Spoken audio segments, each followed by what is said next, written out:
A história do general bizantino Flávio Belisário é um testemunho de coragem frente a desafios impossíveis. 4 anos após sua gloriosa vitória sobre os godos, ele retorna à Itália com apenas 4.000 homens, mas encontra um cenário devastador. A ausência do grande estrategista permitiu que os ostrogodos, agora sob o comando do astuto e implacável Totila, reconquistassem o controle. O novo rei, um líder brilhante e guerreiro incansável, desferiu golpes precisos, derrotou um exército romano desmoralizado, abandonado à própria sorte sem pagamento nem suprimentos, e corrompeu generais inescrupulosos. Muitos soldados, desiludidos, desertaram para o lado inimigo. As conquistas de Belisário, frutos de anos de campanha, desmoronavam como castelos de areia. Restavam apenas Roma e algumas poucas cidades costeiras sob domínio imperial. Mas o destino reservava a Belisário sua missão mais árdua. O homem que havia derrotado persas, vândalos e godos agora enfrentaria um adversário à altura de sua própria genialidade. Com recursos escassos, apenas 4.000 soldados inexperientes, ele não podia arriscar um confronto direto com Totila. Sua única opção era a prudência, defender, consolidar e esperar. Seu primeiro triunfo foi libertar a guarnição de Drium, à beira da rendição, antes de seguir para Ravenna pelo mar. Porém, a cada passo, a realidade se impunha: sem homens, armas ou dinheiro, a Itália estava perdida. Belisário enviou então seu antigo rival, João, sobrinho de Vitaliano, a Constantinopla com um pedido desesperado: reforços ou a derrota seria inevitável. Enquanto aguardava, o general fortaleceu suas posições na Itália Central. No final de 545, marchou sobre Roma, onde uma guarnição de 3.000 homens, liderada por Béis, resistia heroicamente. Mas a cidade estava sitiada, os ostrogodos cortaram os suprimentos, e a fome já ceifava vidas. Sem ajuda, Roma cairia em questão de meses. João retornou finalmente com tropas, mas a discórdia entre os generais quase selou o destino da cidade. João queria avançar pelo sul, uma rota longa e arriscada. Belisário, porém, sabia que cada dia contava. Sua estratégia era ousada: navegar diretamente até o porto de Roma, um trajeto de apenas 5 dias com ventos favoráveis. Enquanto João limparia o sul, ele libertaria a cidade.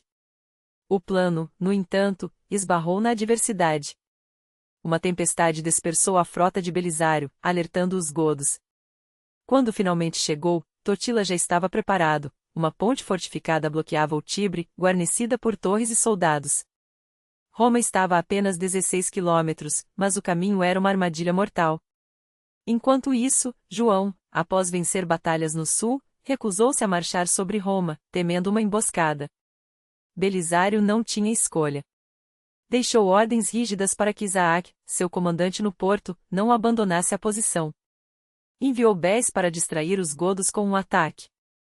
Então, com 200 galeras carregadas de homens e provisões, partiu rio acima. Sua astúcia foi legendária.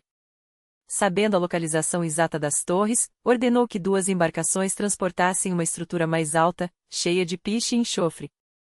Ao atingir a torre de Nicolau, ateou fogo, queimando vivos os defensores. Os godos, em pânico, abandonaram suas posições para combater as chamas.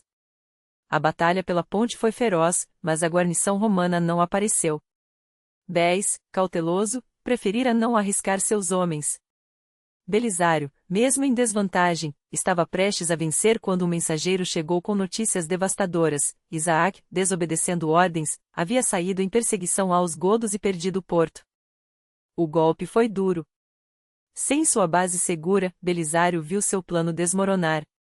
Quando chegou ao porto, descobriu que Isaac, na verdade, havia repelido os inimigos, mas o momento crítico já havia passado. Os godos se reorganizaram. Qualquer novo ataque seria inútil. A campanha falhara. Roma, esgotada, cairia nas mãos de Totila meses depois. Quando os ostrogodos entraram pela porta aberta por traidores, encontraram uma cidade fantasma, poucos soldados, civis famintos e ruínas onde outrora brilhara o esplendor do império. Totila, em um gesto de desdém, ordenou que as muralhas fossem arrasadas.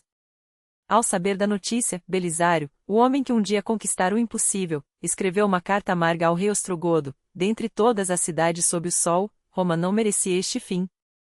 A derrota não foi apenas militar, foi o crepúsculo de um mundo. Os ostrogodos não eram apenas inimigos, eram a sombra de um passado que se recusava a morrer. E quando Rimbaud, o poeta que transformou palavras em espadas, foi aclamado como o maior entre os grandes, sua voz ecoou além dos séculos: violência contra aqueles que encarnam a grandeza não é apenas um crime, é um pecado contra a memória. Privar as gerações futuras do direito de contemplar o que foi criado é roubar-lhes a herança da coragem. Belisário sabia disso.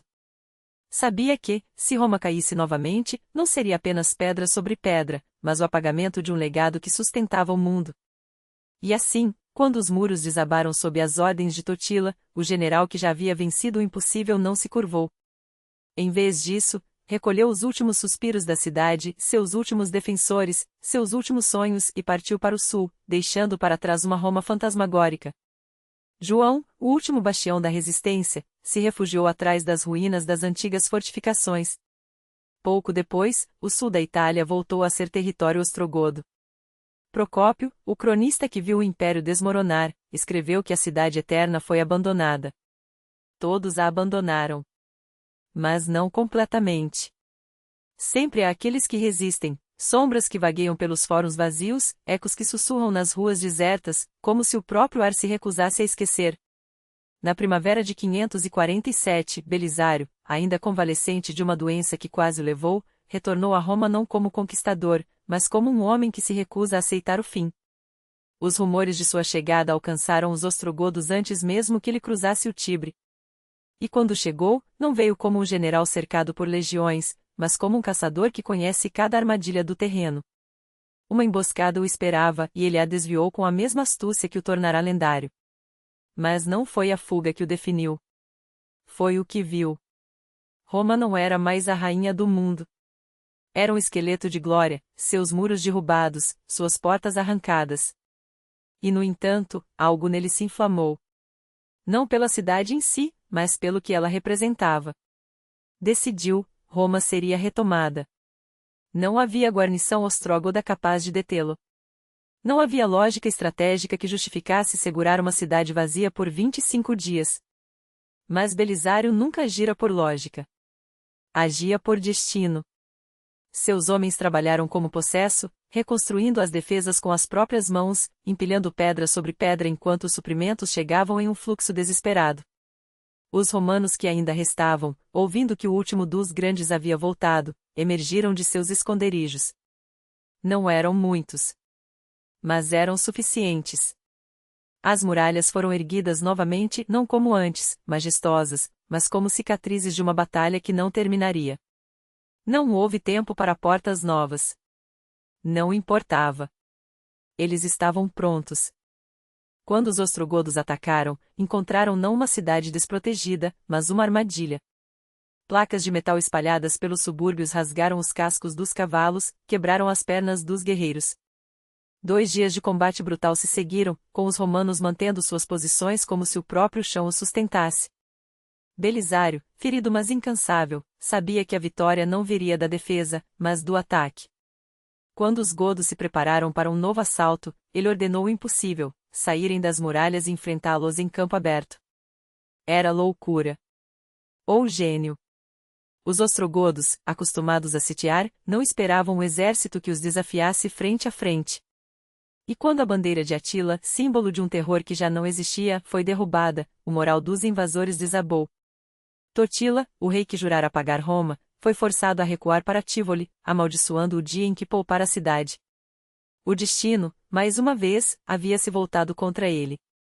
E desta vez, a sorte sorria para os romanos. Mas a guerra não termina com uma batalha. Justiniano, finalmente convencido de que a Itália poderia ser salva, enviou reforços, 2.500 homens, uma gota no oceano, mas suficiente para Belisário sonhar com a reconquista. Ele partiu com 900 dos seus melhores, navegando rumo ao sul. O mar, porém, era um traidor. Uma tempestade o jogou na costa de Crotona, território inimigo. Sem tempo para enviar batedores, seus cavaleiros foram surpreendidos por uma força ostrógoda 4 vezes maior. A carnificina foi rápida. Os melhores homens de Belisário caíram. Os sobreviventes fugiram para a Sicília, humilhados. O homem que um dia conquistara a África e reconquistara Roma agora era um fugitivo, expulsado por uma horda de bárbaros. A ironia era cruel. Mas Belisário não era do tipo que se entregava à autocomiseração. Sua esposa, Antonina, uma mulher tão astuta quanto implacável, confidente da imperatriz Teodora, partiu para Constantinopla. Se havia alguém que poderia convencer Justiniano a enviar mais tropas, era ela. Mas quando Antonina chegou, encontrou não uma aliada, mas um império em luto. Teodora, a imperatriz que governara nas sombras, estava morta. E sem ela, a corte era um ninho de serpentes. A guerra na Itália, que começara como uma cruzada pela restauração, agora era um pântano de sangue e ouro desperdiçado. Belisário, o estrategista que nunca perderá uma batalha, via seu segundo comando italiano afundar em fracasso após fracasso. Em janeiro de 549, foi chamado de volta a Constantinopla, provavelmente a pedido da própria Antonina, que já não via glória, mas apenas um abismo. Pouco depois de sua partida, os ostrogodos tomaram Roma. Depois, a Sicília. Depois, Dalmácia. Justiniano, teimoso, recusou-se a negociar. Ele ainda acreditava que uma grande ofensiva poderia virar o jogo. Mas quando chegou a hora, não foi Belisário quem recebeu o comando. Foi Narses, o eunuco ambicioso, seu antigo rival. Em 552, Narses desembarcou na Itália com um exército e uma ordem: acabar com a guerra de uma vez por todas. Não havia tempo para manobras. Não havia espaço para hesitação. Na Batalha de Tagina, ele enfrentou Totila em um confronto direto. Os ostrogodos, confiantes, avançaram e foram recebidos por uma chuva de flechas que ceifou suas fileiras. Totila caiu. Seu exército desmoronou. Em 2 anos, Narses esmagaria a resistência ostrógoda, reconquistando a Itália não com a paciência de Belisário, mas com a fúria de um homem que não tinha nada a perder. Quando a notícia da vitória chegou a Constantinopla, Belisário deve ter sentido um misto de alívio e amargura. A Itália estava salva. Roma estava a salvo. Mas não por suas mãos. Depois de 25 anos de campanhas, depois de ter sido o escudo e a espada de Justiniano, seu nome agora era apenas uma nota de rodapé na história de outro. Ele se retirou para a vida de um nobre rico, conselheiro do imperador, uma sombra do que fora. Até que, em 559, o passado o chamou mais uma vez. Os Cutrigures, guerreiros nômades tão ferozes quanto os hunos de Átila, desceram sobre os Balcãs como uma praga. Justiniano, desesperado, recorreu ao único homem que ainda podia salvar Constantinopla. Belisário, agora com quase 60 anos, vestiu sua armadura pela última vez. Não tinha um exército. Tinha 300 veteranos e alguns voluntários, homens que, como ele, se recusavam a morrer sem lutar. Ele os levou para além dos muros, onde os Cutrigures avançavam em 3 colunas. Com uma manobra que só um mestre da guerra poderia executar, emboscou a vanguarda, esmagando-a entre 2 frentes. Depois, quando o corpo principal do inimigo se aproximou, ordenou que seus homens gritassem como se fossem milhares, levantando poeira com seus cavalos para simular uma legião. Os bárbaros, convencidos de que enfrentavam um exército impossível, quebraram. Constantinopla estava salva. Mais uma vez. Mas desta vez, não houve triunfo. Não houve desfiles. Belisário, o homem que salvara o império mais vezes do que qualquer outro, voltou para seu palácio em silêncio. A história não se importa com finais felizes. Ela se importa com legados. E o seu já estava escrito. Os bárbaros fugiram em pânicos cegos, sem sequer conhecer a força do inimigo que os perseguia. Segundo o historiador Agátias de Mirina, os romanos lançaram-se em sua perseguição, ceifando os retardatários e os desorientados com uma facilidade desdenhosa. Não foi uma batalha, foi um massacre. Os cavaleiros bárbaros abandonaram as rédeas, açoitados não apenas pelos cascos dos corcéis romanos, mas pelas lâminas que cortavam o ar atrás deles, acelerando sua fuga desordenada. Belisário, mais uma vez, havia esmagado o inimigo com uma vitória tão brilhante quanto implacável. Mas a glória duraria pouco. 3 anos depois do complô fracassado que quase lhe custou a cabeça, o general se viu novamente enredado em uma trama sórdida, acusações de traição contra o próprio imperador. Sob interrogatório, os conspiradores entregaram nomes, e um a um, as famílias dos denunciados apontaram para Belisário como o cérebro da conspiração. As provas eram frágeis, construídas sobre suspeitas e ressentimentos. Ainda assim, Por 7 longos meses, ele permaneceu sob a sombra da desonra, um pária na corte que outrora o aclamara. Só a intervenção de Justiniano, tardia, calculada, devolveu-lhe o nome. Mas o dano já estava feito. Daí nasceu a lenda medieval que ecoaria por séculos, a de que Justiniano, em um acesso de crueldade, teria cegado Belisário, reduzindo-o a um mendigo esfarrapado às portas de Constantinopla, estendendo as mãos para esmolas onde antes brandira espadas. Uma história feita sob medida para o gosto neoclássico do século XVIII, com seus temas de tirania, injustiça e redenção. Dramática. Poética. E, acima de tudo, falsa. Não há um único registro contemporâneo que a sustente. A verdade, seca e sem adornos, está em um parágrafo perdido na crônica de Teófanes, o confessor, no ano 6144 565 d.C., no mês de março, nomeado em honra ao profeta Jonas, morreu em Bizâncio o nobre Belisário, e sua propriedade foi transferida à corte da imperatriz Marina. Nada mais. Nenhum epitáfio. Nenhuma cerimônia. Aos 60 anos, o homem que salvara o império mais vezes do que qualquer outro partiu sem alarde, como se a própria história, cansada de seus feitos, tivesse se recusado a registrar seu fim. E Antonina? Sua esposa, a mulher de fogo que Procópio pintaria com cores tão sombrias? Seu destino se perdeu nas brumas do tempo. Quanto ao próprio Procópio, sua obra-prima, A História das Guerras, foi publicada ainda em vida de Justiniano e Belisário, um triunfo de testemunha ocular, um legado de batalhas, intrigas e grandezas que sobreviveria como um dos maiores relatos da antiguidade. Mas o historiador guardava outro texto. Um manuscrito que nunca ousou divulgar enquanto vivo. A História Secreta.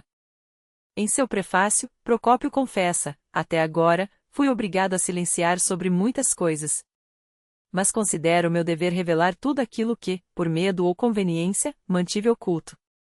O que se segue é um ataque virulento não apenas a Teodoro e Justiniano, mas a Belisário e Antonina. O imperador é retratado como um tirano mesquinho, dominado por demônios, a imperatriz, como uma ex-prostituta sedenta por poder. Antonina, por sua vez, é descrita como uma adúltera serial, cujos encantos mantinham o nobre general sob um feitiço humilhante. Até suas vitórias militares são reduzidas a caprichos de uma mente corrompida pela luxúria e pela manipulação. Por séculos, a história secreta permaneceu escondida, um segredo guardado nos arquivos do Vaticano até ser redescoberta. Desde então, historiadores debatem: era o desabafo amargo de um homem traído? Ou uma sátira exagerada, escrita para ser lida entre risos cínicos, nunca levada a sério?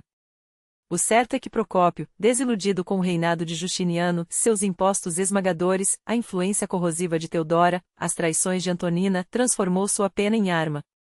E as mulheres, em suas páginas, tornaram-se as vilãs perfeitas, intrigantes insaciáveis, mentirosas, vingativas. Mas a história, como sempre, é mais complexa do que a tinta permite.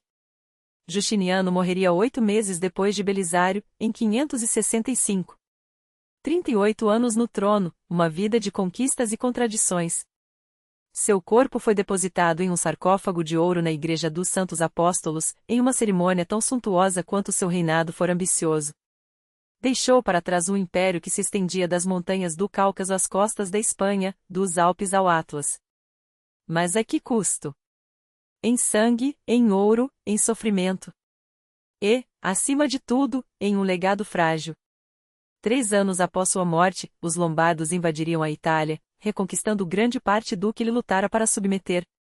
Os persas e os ávaros bateriam às portas de Constantinopla. E, no século seguinte, os exércitos muçulmanos varreriam as províncias orientais, desmembrando o que restava de seu sonho imperial.